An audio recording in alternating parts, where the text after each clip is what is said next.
மாவட்டம் திருவோணம் அருகே உள்ள பின்னையூரை சேர்ந்தவர் கிருஷ்ணவேணி. இவருக்கு வயது பாத்தீங்கன்னா 58. இவர் சங்கரநாதர் குடிக்காடு ஊராட்சி ஒன்றிய தொடக்கப்பள்ளியில் தலைமை ஆசிரியராக பணியாற்றி வந்தார். இவர் தற்போது வெள்ளத்தேவன் விடுதி ஊராட்சி ஒன்றிய தொடக்கப்பள்ளியில் பொறுப்பு தலைமை ஆசிரியராக பணியாற்றி வந்தார்.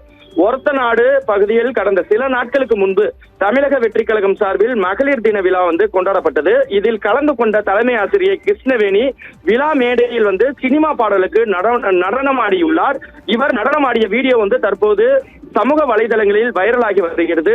அரசு பள்ளியின் தலைமை ஆசிரியராக இருப்பவர் ஒரு அரசியல் கட்சி நடத்திய கல்வி நிகழ்ச்சியில் பங்கேற்று நடனமாடியது குறித்து கல்வித்துறை உயர் அதிகாரிகளுக்கு புகார் சென்றது. இது குறித்து உரிய விசாரணை நடத்தி நடவடிக்கை எடுக்குமாறு பட்டுக்கோட்டை மாவட்ட தொடக்க கல்வி அலுவலர் மதியழகனுக்கு கல்வித்துறை உயர் அதிகாரிகள் அறிவுறுத்தினர்.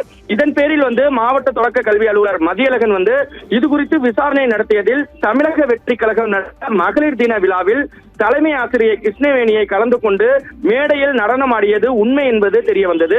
இதனைத் தொடர்ந்து அரசு பள்ளியின் தலைமை ஆசிரியர் நன்னடத்தை விதிகளை மீறி அரசியல் கட்சி நடத்திய விழாவில் கலந்து கொண்டு நடனமாடியதன் மூலம் பணித்தன்மைக்கு பங்கம் விளைவித்ததாக கூறி தலைமை ஆசிரியர் கிருஷ்ணவேணியை பணியிடம் நீக்கம் செய்து பட்டுக்கோட்டை மாவட்ட தொடக்க கல்வி அலுவலர் மதியழகன் உத்தரவிட்டுள்ளார். அரசு பள்ளியின் தலைமை ஆசிரியர் ஒருவர் தமிழக வெற்றி கழகம் நடத்திய விழாவில் பங்கேற்று நடனமாடியதால் பணியிடம் நீக்கம் செய்யப்பட்டு இருப்பது தற்போது மிகப்பெரிய பரபரப்பை ஏற்படுத்தியுள்ளது.